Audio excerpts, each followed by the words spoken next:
Oi, eu sou a Carol, eu sou mãe do Oliver de 2 meses e hoje eu vou contar pra vocês o meu relato. Se tem um tipo de vídeo que eu adorava ver durante a gestação, era vídeo de relato de parto e vlog de parto. Isso porque eu queria me preparar pra esse momento, entender como funcionava, entender tudo que podia acontecer. E como vocês viram no título do vídeo, o meu parto ele fugiu do planejado completamente. Sejam bem-vindos a essa conversa. Só que antes de eu falar do parto em si, eu preciso falar de como foi a minha gestação para vocês entenderem por que as coisas tomaram o rumo que tomaram. E para isso eu tô com um montão de ultrassom aqui pra gente poder analisar juntinhas. Então, já pega aí sua xícara de café, seu balde de pipoca, sua cesta de roupa para dobrar e vamos conversar. Tudo o que aconteceu por causa do tamanho do Oliver, porque ele sempre foi um bebê muito grande. E na minha cabeça, ter um bebê muito grande era um sinal de uma coisa boa, tipo, um bebê bem alimentado, sabe? Está bem nutrido. Mas eu estava completamente errada. A gente tem que entender o que é o percentil. Se você não sabe o que é percentil ainda, vem cá, eu te explico. Percentil serve para mostrar pra gente se o nosso bebê está crescendo conforme ele deveria crescer. Se ele está dentro da média ou não. Um percentil 0 é um bebê que está muito abaixo da média. Um percentil 100 é um bebê que está muito acima da média. E aí, se o seu bebê está ali no 50, perfeito, ele está crescendo conforme deveria crescer. E essa variação, ela é muito normal, até na gente que já é adulto, a gente não tem todo mundo o mesmo tamanho, a gente tem tamanhos diferentes, pesos diferentes, então não é uma coisa assim que é de se preocupar tanto, dependendo do tamanho, claro. O valor de líquido amniótico que também estava acima.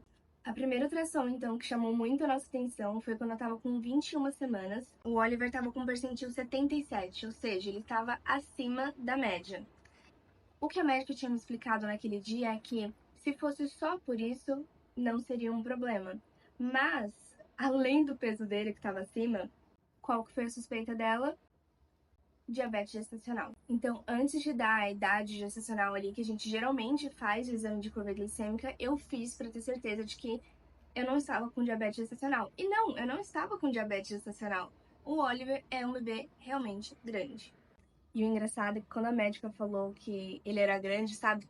Coloquei um sorriso no rosto enorme, fiquei, ai, que legal, meu bebê é grande. E aí ela foi explicando que não era uma coisa boa, sabe igual o desenho animado, que o sorriso vai devagarzinho assim, ficando murcho? Foi exatamente assim, porque na minha cabeça era super legal. E não era legal. Depois disso, o peso do Oliver passou a ser uma questão pra gente. A gente tava sempre muito preocupado com o percentil dele, quanto ele tava pesando, quanto ele tava medindo.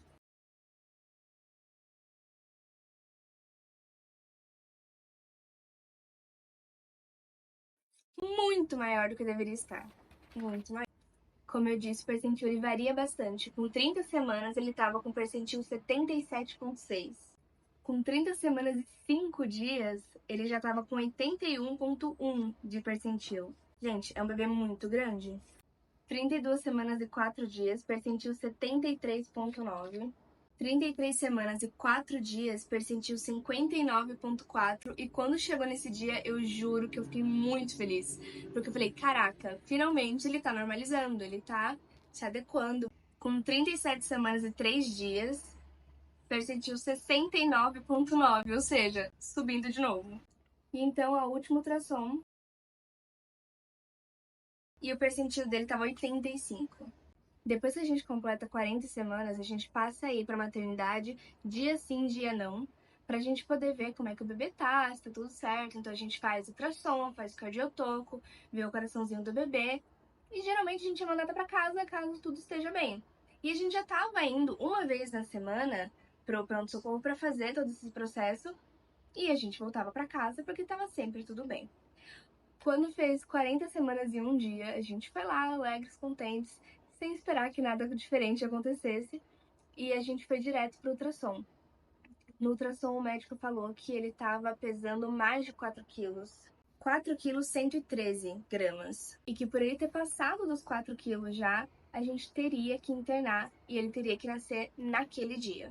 Como a gente já tinha acostumado com essa rotina de ir pro hospital, fazer ultrassom, cardiotoco, tá tudo bem, volta pra casa. A gente não tava com esperança de que quando ele passasse as 40 semanas ia ser muito diferente. A gente achou que, agora a gente tem que ir dia sim, dia não, mas a gente vai continuar chegando. ultrassom, cardiotoco, tá tudo certo, volta pra casa. Então, não, a gente não foi pra maternidade preparados naquele dia. Obviamente, a gente já tava com tudo dentro do carro, a mala tava pronta, tava tudo certinho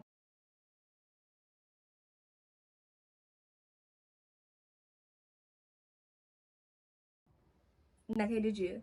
Não sei como é que é nos outros hospitais, mas no Santa Joana eu ia sempre pra triagem.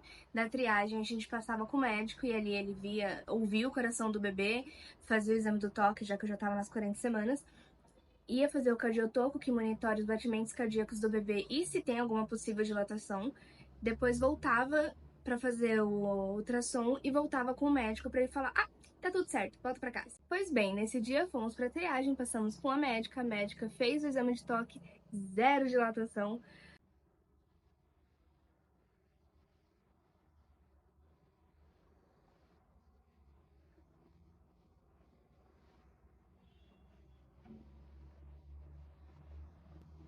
Que tava fazendo ultrassom falou: "Eu não sei qual vai ser a atitude da sua médica, mas como ele já passou dos 4 quilos, muito provavelmente você já vai ser internada hoje". E dito e feito, a gente voltou pra médica, a gente nem fez o cardiotoco naquele dia, a gente já voltou pra médica e aí ela falou que ele teria que nascer naquele mesmo dia. Sim, ela me deu a opção de fazer o parto normal, mas ela colocou tanto medo em mim de fazer o parto normal que eu não tive coragem. Por ele ser muito grande, além do risco de laceração, mas esse risco eu já tinha aceitado, já estava na minha cabeça que eu ia ter algum grau de laceração pelo tamanho dele. Além desse risco, também teria o risco dele quebrar o ombrinho na hora de sair, na hora do expulsivo. E eu que tinha me preparado completamente para o momento do parto normal, que tinha idealizado, tinha me planejado, tinha estudado para aquilo, fiquei sem chão, porque para mim naquele momento a prioridade era que ele nascesse bem e que se eu tentasse o parto normal, muito provavelmente ele sairia, ele já chegaria ao mundo machucado, aquilo ali quebrou meu coração. Eu falei, não vou tentar o parto normal então, porque existe um risco grande. A médica mexendo ali num monte de papéis, eu perguntei quanto tempo eu tenho pra decidir. Aí ela, não muito, já tô te internando agora. E começou a assinar o papel da internação. E aí eu comecei a dar risada de desespero, meu marido sem entender muito bem o que estava acontecendo. Ele, agora? A gente vai ficar aqui? Já vai sair daqui com o bebê. Ela perguntou qual hora que eu tinha comido por último. Eu tinha comido um pedacinho de pão, gente, 7 horas da noite. Já era meia-noite, eu ter que esperar até as 7 da manhã para poder ter o Oliver. Então, como eu ia ter que ficar esperando todo esse tempo, ela disse que eu sim, poderia mudar de ideia no meio do caminho, que era só informar alguma enfermeira que a gente pararia de esperar pelo parto cesárea e iria para a indução do parto normal, já que eu não tinha entrado em trabalho de parto ainda. Eu falei, ah, beleza, ok, isso aí. A gente saiu da sala do médico, peguei o celular, liguei pra minha mãe desesperada. Falei, mãe, você não vai acreditar, vai ter que ser parto cesárea. E eu tava morrendo de medo de fazer uma cirurgia, porque sim, fazer um parto cesárea é uma cirurgia. Às vezes a gente leva como se fosse uma coisa muito tranquila, só porque é feito com muita recorrência. E a gente não entende que, cara, tá cortando o seu corpo em várias camadas ali, corta músculo, corta útero, corta tudo que teve pela frente. É bem invasivo, uma cirurgia bem complicadinha, na verdade. Beleza, passou alguns minutinhos, as enfermeiras já me chamaram para fazer a internação e o Guto foi pegar as coisas no carro para poder subir pro quarto. E é nesse momento que te perguntam se você tem algum plano de parto, se você tem algum médico que vai vir fazer o parto ou se vai ser com plantonista. Te perguntam se vai vir algum familiar assistir e eu ia fazer com plantonista. Eu até tinha um plano de parto, só que a gente não tinha impresso a porcaria do plano de parto, porque eu não tava esperando ter um parto naquele dia. Não levei, então fui obrigada a dizer que eu não tinha um plano de parto. Depois de eu ter trocado de roupa, me levaram pra salinha onde a gente fica, pra ficar esperando até dar o tempo certo de jejum. Que salinha ruim.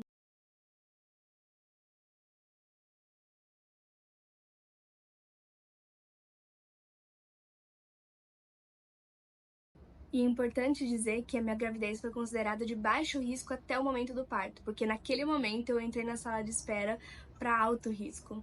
Nessa sala onde a gente espera, existe a maca para a gestante deitar e existe uma cadeira para o acompanhante sentar, o que é muito ruim. Era quase 3 horas da manhã já nessa hora. E ao invés de levarem a gente para um quarto para a gente conseguir descansar, porque o parto só seria de manhã às 7 horas da manhã, não levaram a gente para outro quarto. O Guto teve que ficar ali. A gente ficou numa posição extremamente desconfortável. Minhas costas estavam doendo naquela maca. O Guto tava dormindo sentado, coitado. Foi muito, muito ruim mesmo. A gente não dormiu nada aquela noite. Não consegui fechar os olhos nem por 5 minutos. Uma que eu tava extremamente ansiosa e extremamente desconfortável também. Em um dado momento, uma enfermeira entrou ali pra ver se eu tava bem, pra ver se tava tudo certo. E ela falou assim, você tá induzindo pra parto normal, né? E eu falei, não tô, vai ser cesárea. Ela, tem certeza? Você tá tendo uma contração atrás da outra. Isso porque eu tava ligada no cardiotoco, ela tava vendo ali no gráfico que eu tava tendo um monte de contração. E isso eram contrações de treinamento, porque como eu tinha falado, eu não tinha dilatado absolutamente nada até aquele momento. E a enfermeira achou estranho isso, né, de eu estar esperando pra fazer cesárea. E eu expliquei, não, é porque o bebê é muito grande, ele já tem mais de 4 quilos, tal. Ela, tá, então tá bom, entendi. E sendo muito sincera, eu não tinha me preparado pra um parto cesárea. Na minha cabeça, eu só ia pra cesárea se eu desistisse do parto normal ali de última hora. Então eu não tava esperando por isso. E eles te entregam um termo pra você ler tudo e assinar, falando todos os riscos que podem acontecer durante a cesárea. E assim, eu já tava morrendo de medo porque eu não tinha me preparado pra isso. Eu tava extremamente ansiosa e ali lendo coisas ruins que podiam acontecer. Péssimo. Péssimo, péssimo. Deu 8 horas da manhã, a gente foi levado pra sala de parto. As enfermeiras arrumando tudo ali, né? E eu só pensando, meu Deus do céu, eu vou levar uma agulhada nas costas. Nas costas. E eu morro de medo de agulha. E eu dei muita sorte nesse momento, porque eu sei que muitos enfermeiros, muitos médicos não entendem esse medo. Eles estão neles, estão cagando pra isso. Mas como a irmã da anestesista também tinha muito medo de injeção, ela foi super carinhosa comigo, super atenciosa e me deu uma anestesia antes da anestesia. Não sei, mas eu levei 2 agulhadas na falta de uma. Mas foi melhor, porque dizem que a hack dói muito. Então eu levei uma antes pra poder levar a anestesia. Uma coisa assim, não sei explicar. Importante dizer, antes da história da anestesia acontecer, a enfermeira perguntou, vocês têm alguma dúvida? E eu, não, de boa, tranquilo, porque eu tava com medo da agulha, então eu não conseguia pensar em nenhuma dúvida. Mas o Guto já sabia da resposta e mesmo assim ele perguntou pra ter certeza. Assim que o bebê nascer, vai pro colo da Carol, não vai? E a enfermeira falou, a mãe estando bem e o bebê estando bem, sim, o bebê vai pro colo da mãe. Nessa, os médicos que iam fazer o parto entraram na sala, eram 2 senhores, os plantonistas, e apesar de todo mundo falar, nossa, ter parto com plantonista é muito ruim, não sei o que, eu vi zero problema em ter parto com eles, foi super tranquilo nesse sentido. Pois bem, tava eu ali deitada, chorando por causa da anestesia, chorando porque eu tava com medo, chorando porque tudo tinha saído conforme não planejado. A enfermeira falou que ia colocar a sonda, e eu senti ela colocando, entrei em desespero, porque eu achei que a anestesia não tinha pegado direito. E ela me explicou, não, você vai sim sentir que tá entrando, você não vai sentir dor com isso. Sim, você sente ali eles cortando, você sente eles mexendo com você por dentro, é muito bizarro. Só que nada disso dói. Mexe daqui, mexe de lá, quando foi 8h25, uma das enfermeiras falou, olha mãe, agora eu só senti uma pressão, tá? Nessa hora tiraram o Oliver, a anestesista foi lá e abaixou pra eu poder ver, né? Abaixou aquele pano azul, ficou só no plástico pra eu poder ver ele e ele não veio pro meu colo. O médico colocou ele no plástico pra eu poder ver ele, eu não pude nem encostar no meu filho. Que eu tava fazendo carinho na mão do médico. O médico encostou a mão dele junto no plástico, eu tava fazendo carinho na mão do médico ao invés de fazer carinho no meu bebê, porque eu não tava entendendo o que tava acontecendo. E apesar de eu querer muito perguntar por que o meu bebê não tá comigo, eu não conseguia formular essa frase, eu não conseguia expressar o que eu tava sentindo ali, expressar a minha dúvida, por que o meu filho não tá comigo. Ali dentro mesmo da sala de parto, fica um pediatra pra poder ver como é que o bebê tá quando ele nasce, então eles tiraram já, foi levado pro pediatra ver. E aí eu falei pro meu marido, vai junto pra ver o que tá acontecendo. Só que mal sabia eu que não tinha nada de errado com o Oliver, eu é que não tava bem. E toda aquela coisa de esperar o cordão parar de pulsar pra poder cortar, o pai cortar o cordão, ele vir direto pro meu colo assim que ele nasce, enquanto eu sou costurada, nada disso aconteceu. A enfermeira segurou ele assim entre a gente pra gente tirar aquela foto. E eu não peguei nele, eu não encostei no meu filho até o momento em que a gente saiu da sala de parto. Depois que os médicos saíram da sala, a anestesista veio falar comigo que eu tinha tido uma perda grande de sangue e que por conta disso ela ia me receitar uns comprimidos. O que geralmente acontece é uma injeção, só que como ela sabia que eu tinha medo de agulha, ela falou, vou dar o comprimido que aí a gente não precisa aplicar a injeção em você. No final das contas, eu tomei o comprimido e a injeção. Não sei dizer o quanto de sangue que eu perdi, que eu sei é que eu perdi mais sangue do que todas as outras mães que estavam ali, porque depois do parto a gente vai pra uma salinha que a gente fica esperando pra gente poder voltar com os movimentos antes de voltar pro quarto. E naquela salinha eu fui a primeira a chegar porque eu fui a primeira gestante a ter o parto no dia. E vi todas as outras mulheres chegarem depois, enquanto eu tava me recuperando ainda. A primeira que me entregava dessa sala falou sangue e um número, que agora eu não vou lembrar quanto é, que é a quantidade de litros de sangue que você perdeu durante o parto. Eu não lembro o número, mas eu sei que o número que ela falou do meu era bem maior do que o número de todas as outras mulheres que chegaram depois de mim. Eles nunca usaram a palavra hemorragia durante todo esse tempo, mas pra mim ficou bem claro que eu tive sim hemorragia. E eu acho que eles não falam mais pra proteger a gente, porque a gente já tá nessa situação de caramba, é tudo novo, a gente tá com um bebê, a gente tá frágil por conta da cirurgia, a gente tá frágil por conta dos hormônios, e aí a gente recebe a notícia de que a gente tem hemorragia. Acho que é bastante coisa, e por isso eles não falaram nada. Um ponto que eu achei positivo foi que, durante todo o momento que eu tava me recuperando da anestesia, o Oliver ficou no meu colo, ele ficou comigo. Apesar de eu estar meio dormindo e morrendo de medo de deixar ele cair, ele tava o tempo inteiro comigo. E ele mamou bonitinho, eu tive leite assim que a gente saiu da sala de parto, que foi maravilhoso. E eu não sei dizer quanto tempo eu fiquei ali naquela sala esperando a minha perna voltar a mexer, mas não demorou muito tempo e a gente já subiu pro quarto. E pra ser bem sincera, daí pra frente eu não consigo me lembrar muito bem das coisas, porque eu tava morrendo de cansaço, tava morrendo de sono. E meu cérebro, depois da anestesia e depois do parto, simplesmente estavam estragados, tava derretida. Eu sei que eu fui pro quarto com o Oliver, o Hugo tava lá dormindo, coitado, porque foi o primeiro momento que a gente conseguiu dormir. A gente teve segunda-feira normal, trabalhou normal, foi pro hospital depois, de noite, e já teve o parto, não conseguiu dormir de noite, foi aquela loucura. Então ele aproveitou esse momento pra poder descansar um pouco. O dia foi bem tranquilo, e de noite eu já tirei o curativo e já tomei banho, o que eu não sabia que ia acontecer, na verdade.